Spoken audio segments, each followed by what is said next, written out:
காரணத்தினால் திமுக மற்றும் பலரும் தான் அவர் வந்து அந்த மற்றும் பலர் யாரு? திமுகன்னு சொல்றீங்க, ஏன் உங்க வாயில அதிமுக வர மாட்டேங்குது, ஏன் பாஜக வர மாட்டேங்குது? மற்றும் பலர்னா அந்த எக்ஸ்ஆர்ஓ யாரு?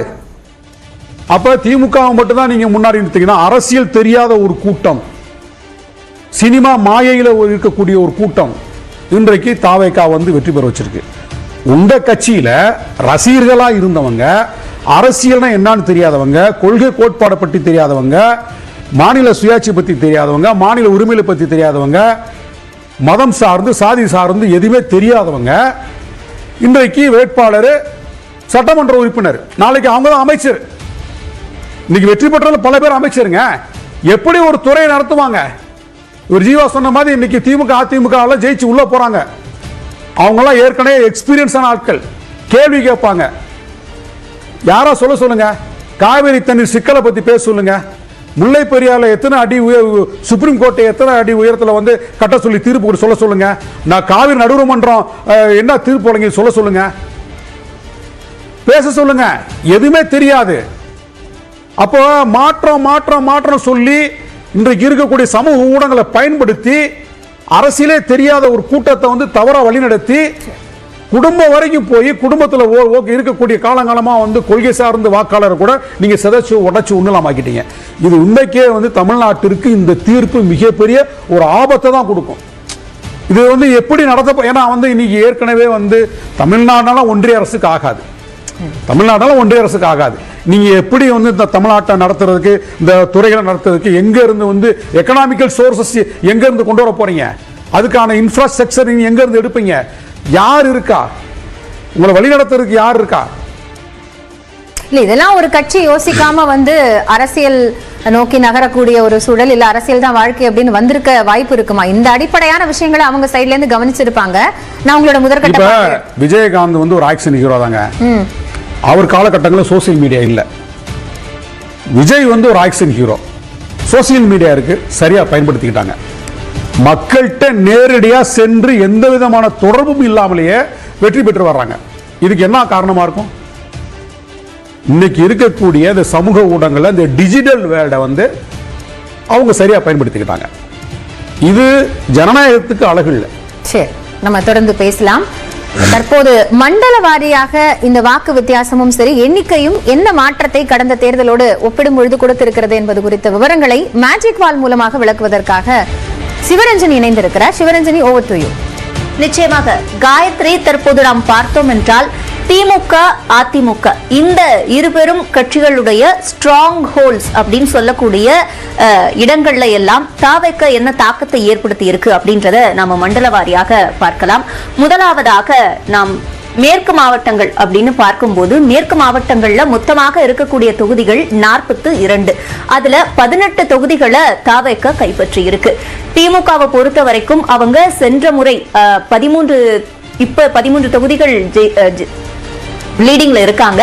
3 தொகுதிகள் சென்ற தேர்தலோட ஒப்பிடும் போது அவங்க இழந்திருக்காங்க.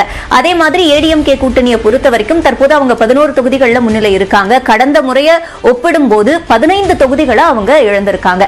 இந்த இடத்துல பெரும்பாலும் அதிமுகவுடைய தொகுதிகளை தாவேக கைப்பற்றி இருப்பதை நம்மளால பார்க்க முடியுது. அடுத்ததாக பார்க்கும்போது தென் மாவட்டங்களை பொறுத்த வரைக்கும் இதுவும் அதிமுகவுக்கு ஒரு பலனளிக்கக்கூடிய ஒரு தொகுதிகளாக இருந்து வந்தது. அந்த வகையில தற்போது தாவேக இங்க 23 இடங்கள்ல முன்னிலையில இருக்கு. டிஎம்கே கூட்டணி 24 இடங்கள்ல முன்னிலையில இருக்கு. 14 இடங்களை சென்ற தேர்தலோட ஒப்பிடும் போது திமுக இழந்திருக்கிறது. அதுவே அதிமுகவை பொறுத்த வரைக்கும் 9 இடங்களை இழந்திருக்கு. இது இரண்டையும் சேர்த்து தாவேக 23 இடங்களை கைப்பற்றி இருக்கிறத பார்க்க முடியுது. அடுத்ததாக வடக்கு மாவட்டங்களை பொறுத்த வரைக்கும் இது பாரம்பரியமாக திமுக உடைய ஸ்ட்ராங் ஹோல்டாக இருந்து வந்திருக்கிறது.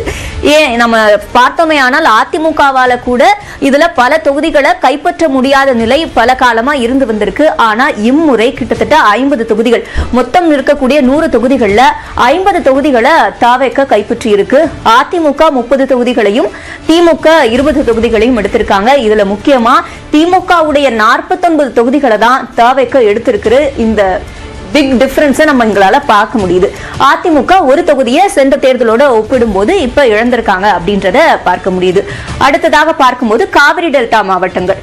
காவிரி டெல்டா பகுதியை பொறுத்த வரைக்கும் கடந்த 2021 தேர்தலில் திமுகவுக்கு பெரும் பலனளித்த தொகுதிகள் அப்படின்னு குறிப்பிடலாம். இப்ப பார்த்தோம்னா அதுல 21 தொகுதிகளை திமுக இழந்திருக்காங்க. 15 தொகுதிகள்ல தான் இப்ப முன்னிலையில இருக்காங்க. தாவேக 15 தொகுதிகள்ல முன்னிலையில இருக்காங்க. அதிமுக 11 தொகுதிகள். அதாவது சென்ற முறை அவங்க அந்த பகுதிகளில் பெருசா பெர்ஃபார்ம் பண்ணல. ஆனா இந்த முறை 6 தொகுதிகளை கூடுதலா அங்க முன்னிலையில இருக்கிறத இங்க பார்க்க முடியுது. சோ இப்ப விமர்சகர்கள் பெரும்பாலும் சொன்னது என்னன்னா, தாவேக யாரோட வாக்குகளை பிரிப்பாங்க அப்படின்றத பத்தி விமர்சனம் முன்வைக்கும் போது திமுக அதிமுக இரு கட்சிகளுடைய வாக்குகளையும் அவங்க பிரிக்க வாய்ப்பு இருக்கு. அதனால தாவேக ஒரு ஸ்பாயிலரா இருக்கும் அப்படின்ற ஒரு விமர்சனம் முன்வைக்கப்பட்டது.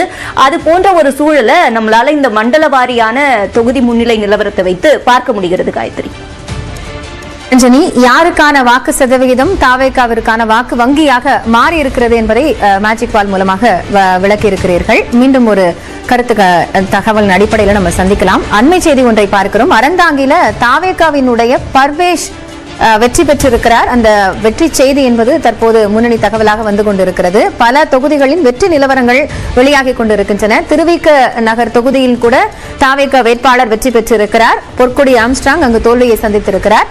மதுரை மத்தி தொகுதியில் தாவேகாவினுடைய முஸ்தபா வெற்றி பெற்றிருக்கிறார். மதுரை மத்தி தொகுதியில் பிடிஆர் பழனிவேல் ராஜன், சுந்தர் சி ஆகியோர் தோல்வியை சந்தித்திருக்கிறார்கள். ஒரு முக்கியமான ஃபைட் இருக்கக்கூடிய தொகுதியாக பார்க்கப்பட்டது பிடிஆர் பழனிவேல் ராஜனுக்கும் சுந்தர் சிக்கும். ஆனால் தாவேகாவினுடைய முஸ்தபா இந்த தொகுதியில வெற்றி பெற்றிருக்கிறார். அதை அண்மை செய்தியாக பார்க்கிறோம். அரங்கில் தற்போது தாவேகா ஆதரவாளர் திரு ஜேம்ஸ் மார்டினும் நம்மோடு இணைந்திருக்கிறார். ஒரு சிறிய இடைவேளைக்கு பிறகு நான் உங்களோட கருத்து.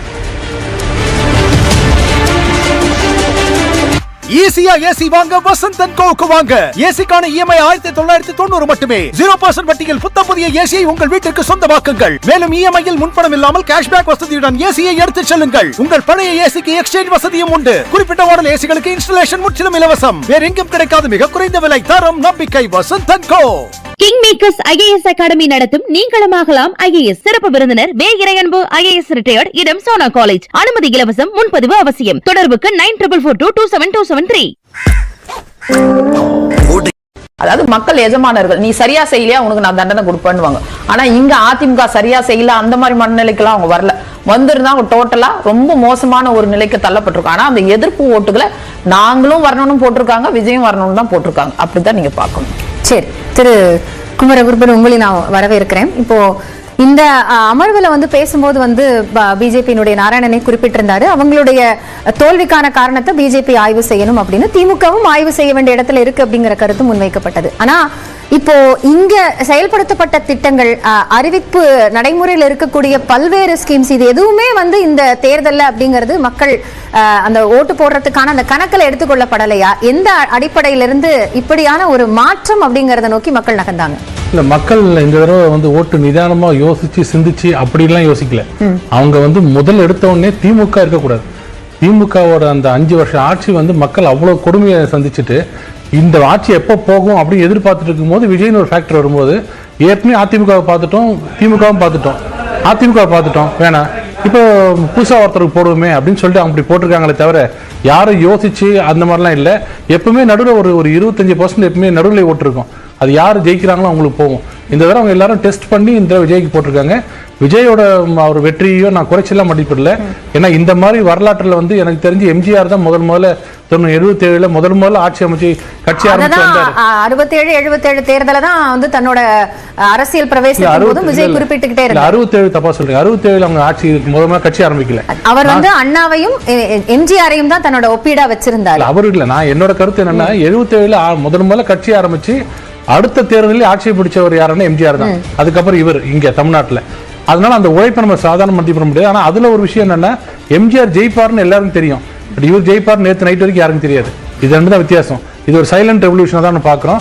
இதுக்கு உண்டான வெற்றிக்கு உண்டான காரணத்தையும் நம்ம வந்து யோசிக்கும் போது இந்த பக்கம் தோல்விக்கு உண்டான காரணத்தையும் கண்டிப்பா ஆய்வு செய்து தான் பார்க்கணும். ஆய்வு செய்தாதான் நம்ம அடுத்த ஸ்டெப்புக்கு போக முடியும். எல்லாம் நான் கரெக்டா பண்ணணும்னு நினைச்சேன்னா என்னைக்குமே ஆய்வு பண்ணாம எதுவும் சரியா வராது. இல்ல, இப்போ தமிழகத்துல திமுக இல்லாம வேற யார் வந்து ஆட்சிக்கு வந்தாலும் மறைமுகமா வந்து அது பிஜேபியினுடைய ஆட்சியா தான் இருக்கும் அப்படிங்கிற பரப்புரை தேர்தல் களத்துல முன்வைக்கப்பட்டது. ஜென்ராம் கூட வந்து அது யாராக இருந்தாலும் பாஜகவினுடைய அந்த ஒரு இன்ஃப்ளூயன்ஸ் இருக்கும் அப்படிங்கிற ஒரு கருத்தை சொல்றாங்க. அப்ப அப்படியான ஒரு புரிதல்ல தான் வந்து விஜயனுடைய இந்த முன்னணி நிலவரத்தையோ வெற்றியை நோக்கி நகர்றதையோ பார்க்கணும். இல்ல அவரு வந்து எப்படி எது எங்க போனாலும் கடைசியில கொண்டு வந்து பாஜக இணைச்சிடுவாரு. அவரோட கருத்து இந்த மக்கள்கிட்ட எங்கேயுமே பாஜக நான் பார்த்த வரைக்கும் பாஜக எல்லாம் பார்க்கல, அதிமுக எல்லாம் பார்க்கல. திமுக வேண்டாம், அடுத்தது யாருன்னு பார்த்தா நல்ல கவர்ச்சியான ஒரு தலைவர் இருந்தார், அவருக்கு எல்லாரும் போட்டாங்க. நடுநிலையான மக்கள் கூட நிறைய பேர் சிந்திச்சு வாக்களிக்கும் கூட அவங்க குழந்தைகள் சொல்றதுனால எனக்கு நிறைய பேர் சொன்னது என்னோட குழந்தைகள் ஆசைப்பட்டாங்க, என் மகன் மகள் சொன்னா தான் நான் ஓட்டு போட்டேன்னு. இந்த மாதிரி என்னோட அனுபவத்தில் தமிழ்நாடு அரசியலில் யாருமே என் பையன் சொன்னான்னு ஓட்டு போட்டதே இல்லை. இதான் ஃபர்ஸ்ட் டைம் விஜய்க்கு ஓட்டு போட்டது என் பையன் சொன்னான்னு, பொண்ணு சொன்னாங்கன்னு, அதனால நான் ஓட்டு போட்டுச்சு. இது அவர் எப்படி எடுத்துக்கிட்டு போறாரு அப்படிங்கிறது தான் இனிமேல் விஜய் கிட்ட இருக்கிற மிகப்பெரிய சவால். அவர் ஆட்சி தன்னிச்சையா அமைச்சாருன்னா அவர்கிட்ட இருக்கிற சவால்கள் மிகப்பெரிய அளவில் இருக்கும். ரைட், நம்ம தொடர்ந்து பேசலாம். தற்போது வெற்றி நிலவரங்கள் அப்படிங்கறதையும் நம்ம பார்த்துட்டு இருக்கோம். உடுமலை தொகுதியில திமுகவினுடைய மு. ஜெயக்குமார் வெற்றி பெற்றிருக்கிறார். இதற்கு முன்பாகவே பல்வேறு தொகுதியினுடைய வெற்றி மற்றும் முன்னணி நிலவரங்கள் அப்படிங்கிறது வந்து கொண்டிருக்கிறது. தற்போதைய நிலைப்படி உடுமலை தொகுதியில் திமுக வேட்பாளர் வெற்றி பெற்றிருக்கிறார். அதே போன்று கோபிச்செட்டிப்பாளையத்தில் செங்கோட்டையன் வெற்றி பெற்றிருக்கிறார். 9வது முறையாக அவர் சட்டமன்ற உறுப்பினராக தேர்வாக இருக்கிறார் என்ற கருத்தையும் நம்ம பார்த்தோம். அடுத்த தகவல் அப்படின்னு பார்த்தோம்னா வால்பாறையில திமுக வேட்பாளர் சுதாகர் வெற்றி பெற்றிருக்கிறார். தொடர்ச்சியாக பல்வேறு தொகுதிகளில் அந்த இறுதி சுற்று அப்படிங்கிறது எண்ணப்பட்டு முடிவுகள் அறிவிக்கப்பட்டு வெளியாகி கொண்டிருக்கிறது. சிவகாசி சட்டமன்ற தொகுதியை பொறுத்த மட்டும் தாவேகாவினுடைய கீர்த்தனா வெற்றி பெற்றதாக அறிவிக்கப்பட்டிருக்கிறது. அடுத்தடுத்த வெற்றி நிலவரங்களையும் முன்னணி நிலவரங்களையும் தொடர்ந்து பார்த்து கொண்டிருக்கிறோம். தற்போதைய நிலைப்படி தாவேக 111 இடங்களில் முன்னிலை பெற்றிருக்கிறது. திமுக 66 இடங்களிலும் அதிமுக 57 இடங்களிலும் முன்னிலை வகிக்கிறது. இந்த எண்ணிக்கை என்பது தொடர்ந்து மாறிக்கொண்டே இருக்கிறது. அரவக்குறிச்சியில் திமுக வேட்பாளர் இளங்கோ வெற்றி பெற்றிருக்கிறார். தொடர்ந்து அரங்கத்தில் இருக்கும் விருந்தினர்களோடு பேசலாம். பத்திரிகையாளர் திரு ஜீவசகாப்தன் உங்களை வரவேற்கிறேன். இப்போ இந்த ட்ரெண்ட் பொறுத்த வரைக்கும் வந்து ஓரளவுக்கு நம்ம கணிச்சிருக்க முடியும் எதை நோக்கி நகருது அப்படின்னு. நிறைய ஃபேக்டர்ஸ் இதுக்குள்ள வந்து சொல்லப்பட்டது. அதாவது எம்ஜிஆர் அந்த வாக்கு சதவீதத்தில் எந்த அளவுக்கு வந்து ஒரு வெற்றி வாய்ப்பை தேடிக்கிட்டாரோ அந்த மாதிரியான ஒரு வெற்றி அப்படிங்கிறது விஜய்க்கு நகர்ந்திருக்கு அப்படின்னு. ஆனா ஃபேமிலி இன்ஃப்ளூயன்ஸ் ஓட்டர்ஸ் அப்படிங்கிறது அதிக அளவுல பரவலா இருந்தது அப்படின்னு சொல்லப்படுது. எந்த அடிப்படையில திமுகவிற்கும் அதிமுகவிற்கும் வாய்ப்பு மக்கள் மறுத்திருப்பாங்க? இல்ல நீங்க சொன்ன அந்த ஃபேக்டர் தான் சார் கூட ரொம்ப தெளிவா சொன்னாரு. குழந்தைங்க ஆசைப்பட்டாங்க அப்படின்னு ஓட்டு போறதுக்கு முன்னாடி இந்த மாதிரி உரையாடல்கள் வந்தது. ஆனா அதை நம்ம ரொம்ப அலட்சியமா சிரிச்சுக்கிட்டே கடந்துட்டோம். எங்க பேத்தி ஆசைப்படுது சார் விஜய்க்கு ஓட்டு போட சொல்லி என்னை கேட்குது, என் பொண்ணு வந்து நீ போடலைன்னா உன்கிட்ட பேச மாட்டேன்ப்பா அப்படின்னு.